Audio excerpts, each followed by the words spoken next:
La crevette fantôme, de son nom scientifique le Macrobrachius lar, est un crustacé algivore et détritivore, prédateur occasionnel. Lorsqu'elles sont assez nombreuses, dès 3 ou 4 spécimens, elles deviennent agressives. Il arrive même qu'elles blessent, voire tuent de petits poissons. Si on les maintient seuls ou à deux, le comportement agressif disparaît.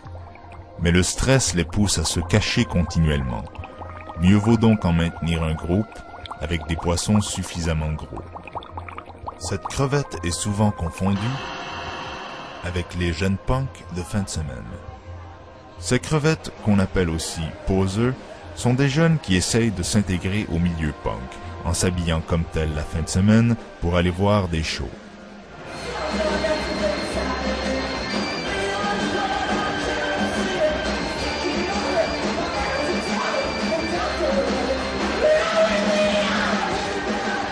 Salut tout le monde, je m'appelle Manick Manon Brière et je suis originaire de Montréal et je suis technicienne de son, chanteuse et guitariste pour Manick Manon and the Gisses.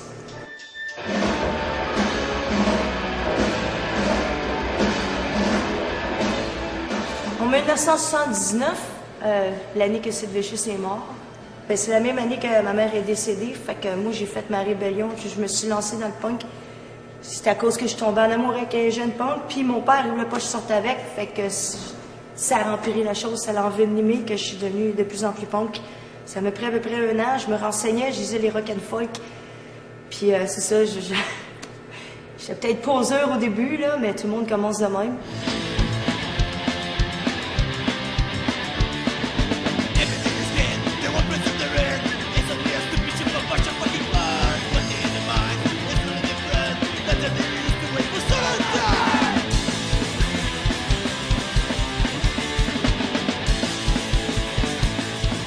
Pour moi, c'est comme une grande famille. C'est sûr qu'il y a bien du monde qui ont le look qui peut-être qui appartiennent pas dans la famille parce que c'est rendu pas mal éparpillé. Mais pour moi, le punk, c'est un réseau international. Je veux dire, on se fait des amis assez vite, même en Europe puis tout, là, c'est comme le monde, il t'accueille à bras ouverts. C'est vraiment comme, il y a bien de l'entraide. Sauf que c'est sûr qu'il y a bien du monde qui se pense punk, mais je pense qu'ils sont pas vraiment, parce qu'ils sont pas nécessairement dans le réseau, puis ils sont peut-être un petit peu trop bourgeois, puis ils veulent juste, il y en a c'est plus fashion, mais ceux qui sont des vrais, qui squattent depuis des années, qui vont voir des bandes depuis des années, c'est comme une grande famille. Disons que les jeunes de nos jours, moi j'ai trouvé pas mal privilégiés. Surtout quand j'en vois qui arrivent avec papa-maman qui transportent les équipements, puis que... Moi, des fois, c'était un peu... En premier, tu sais, j'avais de la misère à les accepter, là. Je faisais leur son, puis tout, j'étais maudit qu'ils sont privilégiés, puis moi, j'avais pas ça quand j'étais jeune. J'avais pas de chance de même, tu sais. J'avais pas Lix, j'avais pas Pops, j'avais rien. Puis j'étais peut-être un peu jalouse d'un début, mais j'ai appris à les accepter parce qu'un moment donné, je suis devenue comme partie de leur famille à eux. C'est comme, il y a bien du monde qui disent « Ah ouais, c'est une gang de poseurs, c'est sûr, ils sont dans une passe. » Tu vas en avoir peut-être 75% dans ce gang-là qu'ils vont peut-être même travailler dans la police dans 3 ans, tu sais. Ils vont choisir des métiers, ils vont rentrer dans la société. On les verra plus. Mais tu vas en avoir quand même une couple là-dedans qu'ils ont commencé par être poseurs puis que finalement sont devenus du monde qui font des choses positives pour la scène, comme booker des shows pour organiser des affaires. Puis, ouais, fait que... Il y en a toujours une gang là-dedans qui sont potables. Il y a aussi le phénomène, les jeunes punks de la région. Je trouve ça bien naturel, bien normal, parce qu'ils s'emmerdent au bout en région, puis c'est full plate là-bas.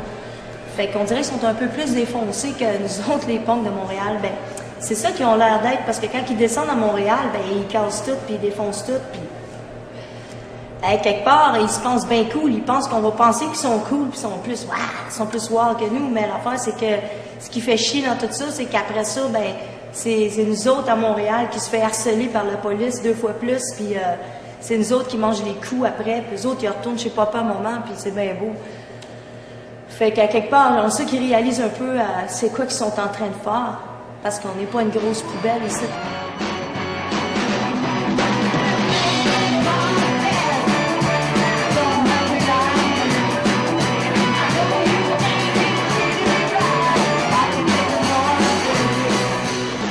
premier message que j'ai à donner, c'est que OK, le monde va vous traiter de poseur puis tout, mais c'est vraiment un développement, puis éventuellement, vous allez savoir c'est quoi vous voulez vraiment dans la vie. Si c'est une passe ou si c'est vraiment ce que vous voulez faire dans la vie.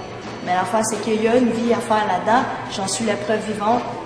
Mes parents ils ont toujours pensé que je changerais puis que c'était juste une passe. Puis j'étais encore là 20 ans plus tard. Puis j'étais une fille très de bonne humeur, très joyeuse. Puis la vie est belle pour moi. Puis c'est ça.